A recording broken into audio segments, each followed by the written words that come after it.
ರಾಜಕಾರಣಿಗಳು ಅಧಿಕಾರಕ್ಕೋಸ್ಕರ ಏನ್ ಬೇಕೋ ಮಾಡ್ತಾರೆ ಅಂತಕ್ಕಂಥದ್ದು ಒಂದು ತಮ್ಮದು ಯಾವಾಗಲೂ ಕ್ವಶನ್.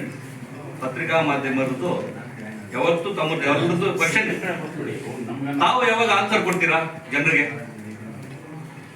ಏನು ಇವತ್ತೇನು ಆಗ್ಬೇಕು ಜನರಿಗೆ ಅದನ್ನು ಮುಟ್ಸಕ್ಕಂಥದ್ದನ್ನ ತಾವು ಯಾವಾಗ ಮಾಡ್ತೀರಾ? ಇವತ್ತು ನಮ್ಮ ಸಂಪಾದಕೀಯಗಳನ್ನು ಓದಿ ಸರ್. ನೀವು ಅಲ್ಲಲ್ಲ, ನಾನು ಹೇಳೋದು ಏನ್ ಸಂದೇಶ ನಾನು ಹೇಳಿರ್ತಕ್ಕಂಥದ್ದು ವಿಷಯ ಇಲ್ಲ. ನಮ್ಮ ಜವಾಬ್ದಾರಿ ಏನ್ ಹೇಳ್ತಿದ್ದೀವಿ? ಇವತ್ತು ಇರ್ತಕ್ಕಂತ ಏನು ವಾಟರ್ ಡೈರೆಕ್ಟ್ ಆಗಿ ಹೋಗಿ ಬೋರ್ವೆಲ್ ಒಳಗಡೆ ಸೇರ್ಕೊಂಡು ನೀರು ಹೋಗಿ ಏನು ಎಫೆಕ್ಟ್ ಆಗ್ತಾ ಇರ್ತಕ್ಕಂಥದ್ದನ್ನ ತಾವು ಡೀಟೇಲ್ ಆಗಿ ಸ್ವಲ್ಪ ಬರೀರಿ. ಈಗ ನಾನು ತಮ್ಮಲ್ಲಿ ಮನವಿ ಅಲ್ಲ 18ಕ್ಕಿಂತ ಮೊದಲೇ ಬರ್ದಿದ್ದಕ್ಕೆ ಅದಕ್ಕೆ ಅನುಭವಿಸಿದ್ದೀವಿ. ನಿಮ್ಗೆ ಗೊತ್ತಿಲ್ಲ ಅನ್ಸುತ್ತೆ. ಇವತ್ತು ನಾನು ಹೇಳ್ತಕ್ಕಂಥದ್ದು ವಿರೋಧವಾಗಿ ಬರೀ ಅಂತ ನಾನು ಹೇಳ್ತಾ ಇಲ್ಲ. ಅಲ್ಲ ವಿರೋಧ ಸತ್ಯ ಬರೆದ್ರೆ ಜನರಿಗೆ ಏನು ತೊಂದರೆಗಳಾಗುತ್ತೆ ಇದರಿಂದ ಅಂತಕ್ಕಂಥದ್ದು ಮಾಹಿತಿ ಅನುಭವಿಸಿದ್ದೀವಿ ಅಂತ ಹೇಳ್ತಿರೋದು ನಾನು ವಿರೋಧ ಮಾಡಿ ಅಂತ ಹೇಳ್ತಾ ಇದ್ದೀನಿ.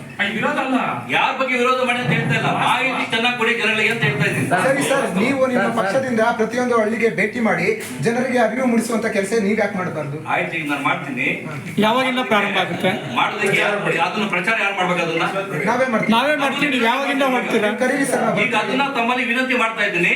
ನಾವ್ ಏನ್ ಆಗ್ತಾ ಇದ್ದಕ್ಕಂತ ನೀವು ಮಾಡಿ ಅಂತ ವಿನಂತಿ ಮಾಡ್ತಾ ಇದ್ದೀನಿ. ಅದನ್ನ ಬೇರೆ ಅತಿ ನಾವ್ ಎಷ್ಟು ಮಾಡಿದ್ರು 1%, ನೀವು ಮಾಡಿದ್ರೆ 99%.